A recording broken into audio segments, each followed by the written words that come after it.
Kottayam medical കോളേജിലെ ആശുപത്രി കെട്ടിടം തകർന്നുണ്ടായ അപകടത്തിൽ കോട്ടയം ജില്ലാ കളക്ടർ ആരോഗ്യവകുപ്പിന് റിപ്പോർട്ട് കൊടുത്തു. അപകടത്തിൽ രക്ഷാപ്രവർത്തനം വൈകിട്ടില്ല എന്നാണ് അന്വേഷണ റിപ്പോർട്ട്.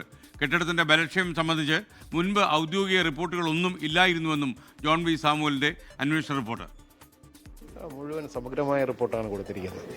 ബിൽഡിങ്ങിൻ്റെ ബലക്ഷയത്തെക്കുറിച്ചുള്ള റിപ്പോർട്ടുണ്ടായിരുന്നു. 3 തരത്തിലുള്ള റിപ്പോർട്ടാണ്. 3ഉം പരിശോധിച്ച് അവരുടെ റെക്കമെൻഡേഷൻസ് അതുപോലെ തന്നെ റിപ്പോർട്ട് ചെയ്തിട്ടുണ്ട്. ബലക്ഷയത്തിൻ്റെ റിപ്പോർട്ടാണ്, പക്ഷെ അത് പൊളിച്ചു മാറ്റണം എന്നുള്ളൊരു റെക്കമെൻഡേഷൻസ് അതിനകത്ത് ആരും തന്നെ ഇല്ല.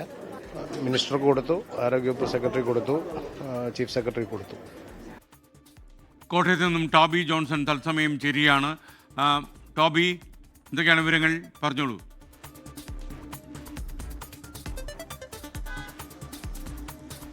SKN കോട്ടയം ജില്ലാ കളക്ടർ ജോൺ വി സാമുവലിന്റെ പ്രതികരണമാണ് നമ്മളിപ്പോൾ കേട്ടത്. ഈ ഒരു റിപ്പോർട്ട് സമർപ്പിച്ചതിന് ശേഷം ആദ്യമായിട്ട് അദ്ദേഹം നമ്മളോടാണ് ഈ പ്രതികരണം നടത്തിയിരിക്കുന്നത്. PWDയിൽ നിന്നും റിപ്പോർട്ട്, അതായത് ബിൽഡിംഗിന്റെ ബലക്ഷയം സംബന്ധിച്ചുള്ള റിപ്പോർട്ട് ലഭിക്കുന്നതിനുള്ള കാലതാമസമാണ് ഈ ഒരു റിപ്പോർട്ട് നൽകുന്നതിന് സമയമെടുത്തത് എന്നാണ് അദ്ദേഹം പറയുന്നത്.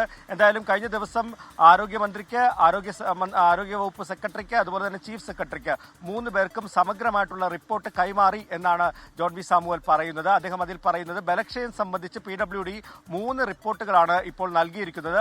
അത് വിശദമായി പരിശോധിച്ച ശേഷം ഉൾപ്പെടുത്തിക്കൊണ്ടാണ് ഈ റിപ്പോർട്ട് സർക്കാരിന് കൈമാറിയിരിക്കുന്നത്. അദ്ദേഹം അതിൽ എടുത്തു പറയുന്ന ഒരു കാര്യമുണ്ട്.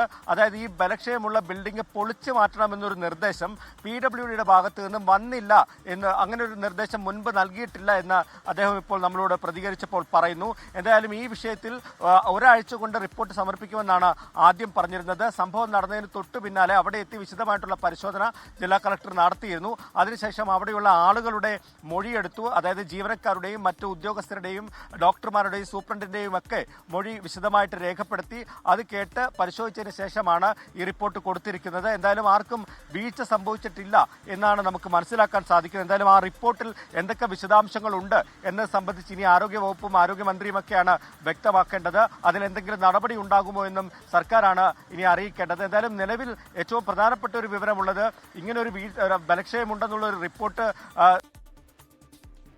മുൻപ്, അതായത് പരിശോധന നടത്തി ബലക്ഷയമുണ്ടെന്ന് കണ്ടെത്തിയിട്ടും അത് പൊളിച്ചു മാറ്റണമെന്നൊരു നിർദ്ദേശം PWD നൽകിയില്ല എന്നാണ് ഇപ്പോൾ കളക്ടർ നമ്മളോട് പറഞ്ഞിട്ടുള്ളത്. ഓക്കെ, ടോബി ജോൺസൺ ആണ് നമുക്കൊപ്പം ചേർന്നത്.